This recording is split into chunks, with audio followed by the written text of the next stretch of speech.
If the world is designed by companies to always give you the thing that will most grab your unconscious desires, will affect the amygdala, the reward centers, that's on them. That's not our fault. My general rule as a social psychologist is if a few people are doing something bad or self-destructive, well, they should learn some self-control, or that's something about them. But when 90 or 95% of people are doing something self-destructive, that's because of the companies that put us in an environment that encourages addiction. So I just want to read a quote. We have so much good stuff coming out from Meta, from all the whistleblowers. Now all the court cases are beginning in Los Angeles. Finally, for the first time, Meta's going to face a jury with all the parents who've lost kids. So here's a chat. So we have a lot of internal documents that came out from the attorneys general that are suing Meta. So while they're talking about the results of some of their internal research, one of them says, oh my gosh, y'all, Instagram is a drug. We're basically pushers. We're causing reward deficit disorder because people are binging on Instagram so much they can't feel reward anymore, which is something Anna Lemke said. Like the reward tolerance is so high. And then he says, I know Adam, meaning Adam Mosseri, I know Adam doesn't want to hear it. He freaked out when I talked about dopamine in my Teen Fundamentals Leads review. But it is undeniable, it's biological and psychological, top-down directives drive it all towards making sure people keep coming back for more. This is not on us. They designed it to be addictive. They've done research to make it maximally addictive. They push it on children. They tried to get Instagram kids for even littler kids. They know what they're doing. They've done the research. My team, we found references to 31 internal studies that Meta did. They've done a lot of research finding harm. They bury it, but you can find it at metasinternalresearch.org. We put it all online. You can read these quotes. So yes, we should exert more self-control, but basically we're being pushed addictive substances, addictive apps, and it's messing us all up. I agree wholeheartedly that it is so destructive. And you feel like even with people in their 40s and 50s, and if anyone can do it, it's you, Jonathan. Seriously, I would love to see it. We also know based on the data that these things they reshape our brain, rewire our brain through neuroplasticity, and also change our brain waves. So patterns. So we talked about the amygdala and the prefrontal cortex, right? But they also change brain waves. And so when you look at studies and the data, it has the reward pathway and dopamine. And these brain patterns, the brain waves, mimic addictive behaviors.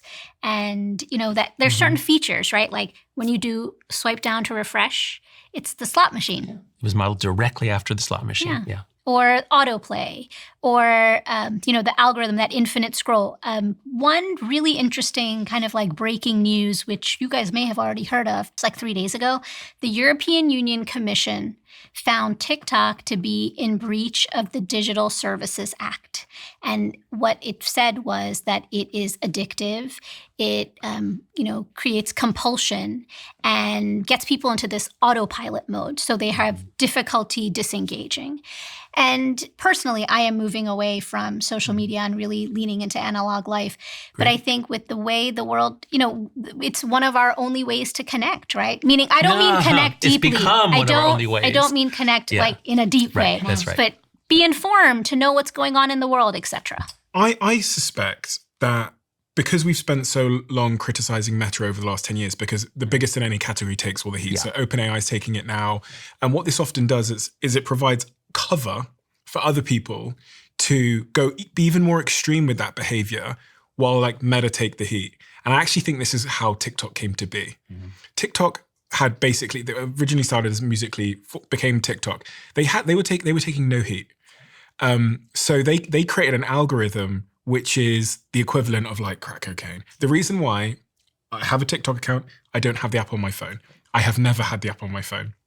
I don't was because I noticed that the view variance on TikTok was like no other platform. What I mean by that is you can have 1 million followers on TikTok and you can get 10,000 views, or you can get 10 million views. And what it indicated to me is that the algorithm was being an even more aggressive sorting hat or retention machine. What to push up, what to push down. Yeah. And so like when I started in social media in 2014, if I had 1 million followers, I might get 1 million views or maybe 800,000. I did some research the other day on all of our social channels over time. And what we're seeing is the variance in the amount of views we can get is increasing, which means the algorithm is doing more work to say, show everyone this. I don't care if the person that posted it is called Jenny and has 7 followers, and show no one this. I don't care if it's Stephen who has 1 million followers or whatever. And I've realized that TikTok was way ahead of everybody here. And that's why they are the most addictive, the fastest growing platform. I say all this to say that even if Meta shut down tomorrow, someone else would seize the opportunity if there isn't sort of policy, I guess, in place. That's right. That would just be whack-a-mole, right? Yeah, no, that's right. And so, in terms of who's done the damage to kids, Meta is the big fish via Instagram. And they're also the main player in terms of spending a huge amount of money to lobby Congress and block laws. They're also the main player in buying up civil society organizations, giving money to organizations, the National PTA, all sorts of organizations. They get to then give a message on digital citizenship or digital health. So Meta really is the major driver. Meta is the tobacco industry here, trying to change the dialogue.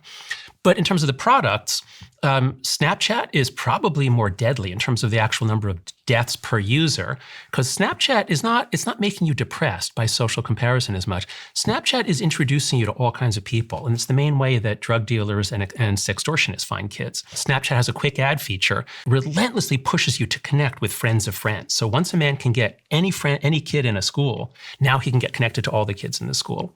So in a lot of the court cases, when you have suicides from cyberbullying, you have drug overdoses from, a kid bought a Xanax, but it had fentanyl in it. So Snapchat in 2022, we know from their internal documents from the lawsuits, they were getting 10,000 reports of sextortion from their users, not a year, every month. And that's just what was reported, which is the tip of the iceberg. So Snapchat is a terrible platform for children to be on. It should be an adult-only platform. You're talking with strangers around the world and with disappearing messages, and Snapchat doesn't even keep a record. It is ideal for sextortion. There's even a handbook, How to Sextort Kids on Snapchat. It goes around the world, and criminal organizations use it. So I definitely don't want to let Snapchat off. TikTok, of course, is a Chinese company. Nominally, we'll see if that's changed, but it was a Chinese company that gave its Chinese kids got healthy TikTok or Douyin.